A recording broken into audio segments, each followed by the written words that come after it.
Start. Iran पर Israel और America के हमले के बाद शुरू हुए युद्ध को अब 1 महीना से ज़्यादा हो चुका है, लेकिन अब भी तनाव और टकराव की आक्रामकता में कोई कमी नहीं देखी जा रही है।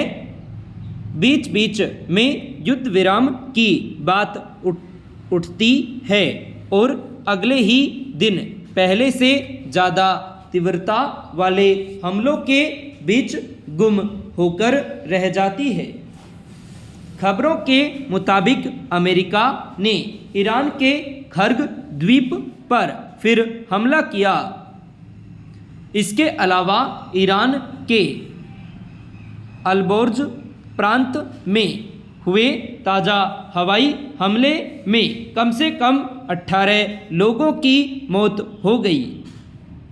वहीं अमेरिका के राष्ट्रपति डोनाल्ड ट्रंप की इस धमकी ने वैश्विक स्तर पर चिंता बढ़ा दी है कि अगर ईरान मंगलवार रात 8 बजे तक हॉर्मुज जलमार्ग से जहाज़ों की आवाजाही पूरी तरह बहाल नहीं करता है तो उसके सभी बिजली संयंत्रों और पुलों पर बमबारी की जाएगी।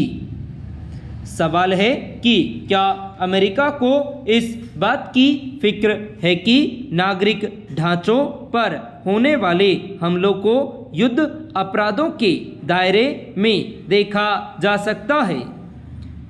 ईरान में हमले की वजह से एक स्कूल की कई बच्चियों की मौत को लेकर पहले ही अमेरिका इजराइल के रवैये पर तीखे सवाल उठ चुके हैं। पैरा। ऐसा लगता है कि इस युद्ध में हमले के ठिकाने चुनने के मसले पर मानवीयता के प्रश्न पीछे छूट गए हैं। जहां इजराइल और अमेरिका की ओर से ईरान पर मिसाइल की मार करने से लेकर बमबारी करने में कोई कसर नहीं छोड़ी जा रही है, तो वहीं ईरान ने भी इजराइल सहित मध्य पूर्व के कई देशों में स्थिति अमेरिकी सैन्य अड्डों पर हमला करने में कोई कमी नहीं की है।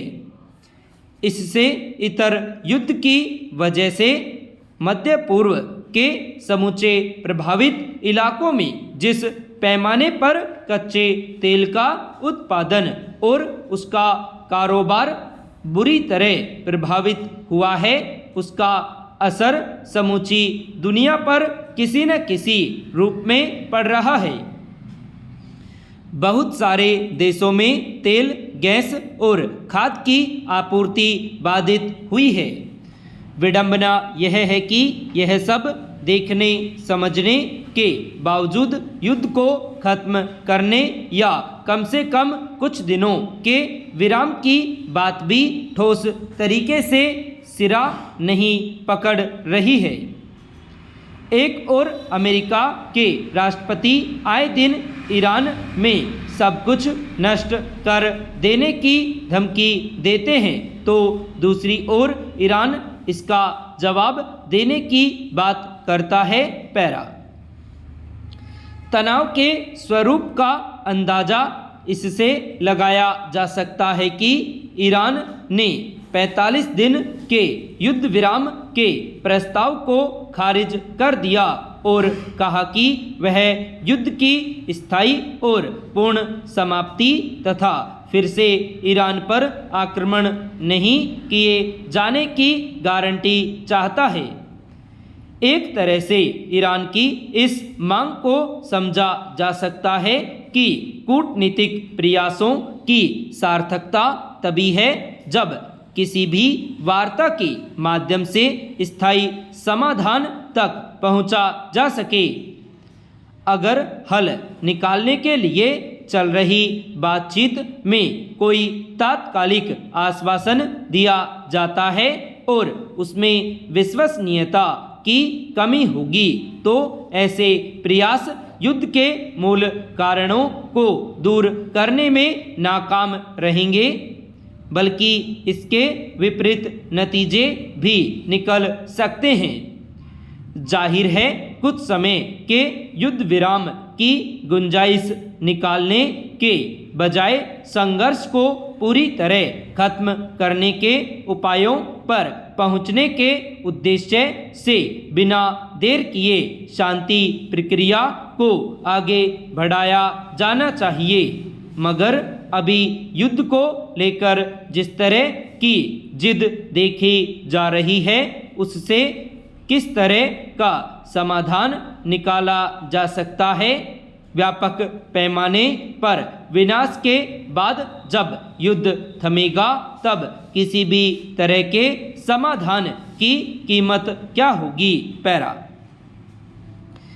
देश भर में शिक्षा संस्थानों, अस्पतालों, सरकारी भवनों और अन्य सार्वजनिक स्थलों को बम से निशाना बनाने की झूठी धमकियों का बढ़ता सिलसिला सुरक्षा की लिहाज से चुनौती बन गया है। ईमेल या फिर सोशल मीडिया के जरिए इस तरह की धमकियां दी जाती हैं, जिससे न केवल लोगों में दहशत फैलती है, बल्कि सुरक्षा एजेंसियों की कीमती समय और संसाधन भी बर्बाद होते हैं। बीते सोमवार को चंडीगढ़ के कई स्कूलों और सरकारी इमारतों को बम से उड़ाने की धमकियां ईमेल पर दी गई। हालांकि जांच में कुछ भी संदिग्ध नहीं मिला। संभवतः धमकी देने वालों का मकसद महज दहशत फैलाना ही रहा होगा, मगर सवाल है कि आखिर इस तरह की घटनाओं पर अंकुश क्यों नहीं लग पा रहा है? क्या सुरक्षा एजेंसियां धमकी देने वालों की पहचान कर उनके खिलाफ कार्रवाई करने में तकनीकी रूप से सक्षम नहीं हैं? ये प्रश्न इसलिए महत्वपूर्ण हो जाते हैं क्योंकि इस तरह के ज़्यादातर मामलों में पुलिस या अन्य जांच एजेंसियां अपराधियों तक पहुंच ही नहीं पाती है।